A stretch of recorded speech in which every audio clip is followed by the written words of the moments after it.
So Ji'Ayir Brown, Niners pick, number 87 out of Penn State. Highest drafted safety that Lynch and Shanahan have taken. The third safety they've drafted.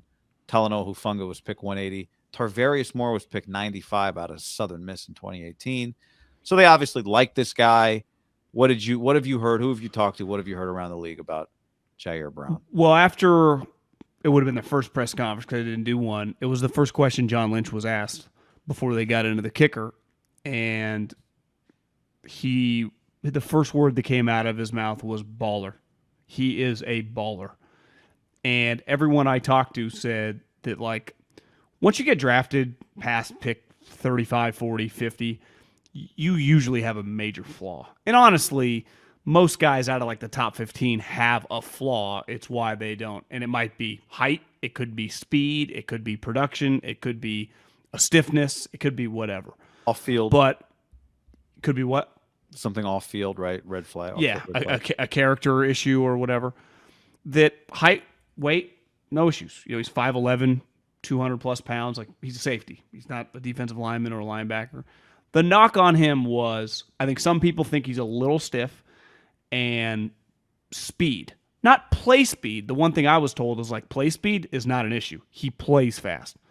And if I remember taking with you when Penn State played that Utah team, that entire Penn State team felt like an NFL team. The speed all over the field. And clearly, this fucking guy was the MVP of that game. So he ran a 4.6, which 4.65, which is not great, right? Ideally, you'd like to get a safety in the 4.5s because ultimately you don't have to be a 4.4 guy because you are behind everyone, so your instincts and reactions can kind of make up for that, quarter second. But football character and football intelligence, which to me at safety is very important. It's probably even more of a thinking man's position than linebacker because you're taking on way more space even than they are, right? It's probably the closest thing to quarterback in terms of intelligence. I've heard he's elite at that. Like the football character and the football intelligence is off the charts. The production's off the charts. The toughness is off the charts. It's just going to be like his elite measurables as an athlete, are not Earl Thomas when he came out of Texas. But if they had been, you're talking about a guy that's going in the top 40 picks. And that's the reason you can get the guy at whatever, pick 87. Yeah. But here's what I think the 49ers have realized. And I think they struggle to answer this question because I don't think there's just like a direct answer. Like, why do you guys hit on so many picks like outside the first and second rounds, right? Because ideally you like to hit on all your first and second round picks. I think they go all in on guys with, and you and I talked about this leading up to the draft, the football character and stuff is like off the charts, right? The Kittles, the Fred Warners, the Hufungas that are like, God, football, the use checks, even their free agents, right?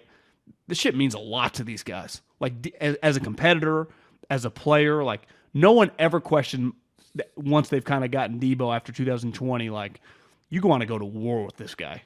Biggest moment, McCaffrey fits that. Trent Williams fits that. Bosa fits that. Greenlaw fits that. Charvarius fits that. Yeah, all their core 15 players, because that's the only way you can be that sweet without a quarterback, fit that mold. And I think this guy is in that mold. And I think that's why they go, we can... Honestly, there are some parallels with Hufanga in the sense of Hufanga was two things, really. Positionless. It's like, well, is he a linebacker or is he a safety? And if he is a safety, he's not quite fast enough. This guy is a safety. This guy's not a tweener. This guy is just like, can he play, roam the field, right? And I think Jimmy Ward's a good example of like, when Jimmy really came into his own, he definitely wasn't the most physically gifted guy on the field, but it's like, I want to fucking go to war with this guy, right? This guy's a playmaker, toughness, versatile, physical. Physicality means a lot to these guys, clearly, I would say. And I think this guy checks that box. And now the question mark's going to be, like, if they had a game tomorrow, it'd be Hufanga and Gibson would be the starters. But, let's just say he had to start. Those two guys, the play speed is really surrounds those two. It's not them, right? It's Warner, Greenlaw, the corners, and Bosa. Because those guys play speed, as we saw with Hufanga at times. Like, you'd want to get him in space. Yeah. So they're more they are more taking advantage of what the front seven can do than they are erasers, cleaning up mistakes of things the front seven didn't do. That's kind of where Hufanga gets into trouble, right, sometimes. But he's really good because of how smart he is of taking advantage of what he has going on in front of him for the most part. Yeah, it's why the only way to become like the greatest defense of all time, like in the last decade, it'd be like LOB. Well, they had an elite defensive line, elite linebackers, sweet corners, and then Earl Thomas could cover the entire ground. And then Chancellor was like their Hufanga times 5. So it's like they had it all. Yeah. Where most defenses that are even really, really good usually have 2 of their 11 starters. You go, this guy, if they could, they would upgrade. Right? It's hard to upgrade at most positions. Like, you could upgrade Ward with like 3 corners in the league, right? But he's not really an upgradable player, right? Warner's not an upgrade. Bosa, Armstead, like those guys are. But I would say that their safeties just have some flaw, just speed. I mean, I just think speed's a flaw. But you can make up for speed at safety just like you can make up for arm strength at quarterback with your head. And it's one position, like you can't really make up as a defensive end with your head, right? I mean, you can take a bad angle on like a play action pass, but for the most part, like you either got the goods or you don't. At safety, it's like you can get by with fucking brains. I mean, Gibson last year is a good example. Dude was just a free agent on the market. I think they signed him when? Like, was that in camp? Yeah, that was like after an injury. Right after an injury, right before an injury. Maybe right before an injury. I think it was just like early in camp. They got a body. Remember Kyle had known him in Cleveland. In Cleveland, yeah. And even Kyle talked about like he's a good example to show young players of like he's an older player in how he goes about it with his head. So I'm a big believer in that with safety because most safeties are not going to be like Charles Woodson or Rod Woodson or Ed Reed, Most guys like, but there is a big difference of like I feel pretty good about my safety position and like God, it's kind of a weakness. And I think they feel pretty good about the intelligence back there, and they bet on that. They bet on football intelligence and physicality. Last two safeties from big time colleges, right? The first safety they took was not a USC or Penn State. It was Southern Miss, Tarvarius. And look, Jimmy Ward had a really good career, and he was Northern Illinois. Yeah. But I do wonder, like I've wondered about the safety position because it's the position John Lynch played, and how he views it. And I wonder if they see him, it feels like it's some of the rep about Hufanga. Like you're making a lot of Hufanga comps because it feels like it's some of the same stuff. Jaquan Brisker, does it help that Jaquan Brisker got drafted out of Penn State last year and had a really good year for the Bears? Around, what did I tell you? Pick 75. It was a little higher. Remember, that was a guy, I remember a lot of Niner fans wanted him. But he had a really good year. He was a good player. Yeah, I mean, I just went to Ji'Ayir's rival page. I mean, this is something like in a draft meeting, you start talking about them when they're in high school. And Penn State, who, I wouldn't say they're quite like Ohio State, Bama, or Georgia, but wouldn't you say, like, when you do these recruiting shows, like, I mean, they're talked about like as a top 10 program in the country, right? James Franklin, the recruiter. Yeah, that's part of why they've gotten criticism at times is because they recruit well, and it hasn't translated to like CFP appearances. An underrated place where you get a lot of respect in a draft room is like you go to a program that's fucking loaded, right? 5 stars every position, 4 stars every position. It's like, actually, he was the lowest rated recruit in his class. Like, I'm looking, he's a 3-star recruit. Other programs recruited him. Junior college. Yeah, I mean, like Brisker, Kent State, Maryland, Texas Tech, and then you just come in and you high school recruiting. Yeah. Now, it could have been maybe wasn't a great student, but I don't know. Him and Brisker both went to, it's a famous, is it in Pennsylvania, Lackawanna? Is that in PA? Yeah, that's where he's from. Yeah, so they both played there together, and then went Lackawanna Community College. Yeah.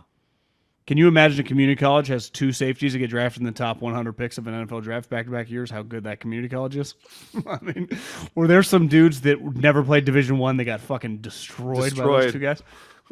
Do you think they throw flags in community college football like they do in the NFL for targeting and stuff? Probably not as much. Probably there's not, I would guess, a medical observer, quite as dialed. One thing you can't teach with a DB, in my opinion, like I can, clearly there are improvements with, actually I think this is a good parallel. With running backs, like once you get to the pros, I'm telling you, you either have the instincts or you don't. Like, you have the instincts to hit holes. There's a natural feel. Like, I think that's why Elijah Mitchell is just like, when the guy's on the field, he just has a natural instincts to play. Yeah. I think Frank Gore's instincts were all-time great, right? It's why he played for 20 years, even when he was slow as me or you. And I think with DBs, like, the instinct of making plays on the ball, you kind of just got it or you don't. Like, Sherman just had, and this is Richard's thing, like, people overhype, like, speed at corner, like, you can't teach what I had. And now part of what made Richard, he was so tall, but also And he was a receiver in college. Yes, ball skills were elite. You either find the ball or you don't. And this guy, his production on the ball is fantastic. Picks, PBUs, because you got to tackle, right? I mean, like, and I think if you're going to play next to Hufanga, who is really just going to be, if he stays healthy, one of the best tacklers in the league, you would like a guy with some more ball skills next to him. I would say Jimmy Ward had pretty good ball skills, right? Just Gibson last year had good ball skills. More when he's been healthy, I would say. Tart probably be part of Tart's negative is like, what does he do well? He doesn't really do anything specifically well. So it's like, I feel good about this guy's ball skills. Yeah. Which is not something you teach, because part of it's like you're in space, you kind of get in no man's land. Like, it's easy to be bad. And part of, I would say also in this conference, whether that's fair or not, it kind of has an NFL feel when you watch like Saturday morning, just like a lot more like 2 tight end sets with different teams you play, a lot more just kind of what the SEC felt like maybe it used to be a little bit of, right? I would say the SEC's turned into more of the NFL meets the Big 12 a little bit. Yeah. But I think when you play Iowa, when you play Michigan, when you play Wisconsin, their just offense sometimes looks like, it just looks like the New York Giants or the Minnesota Vikings or just whatever. Just their sets, their formations.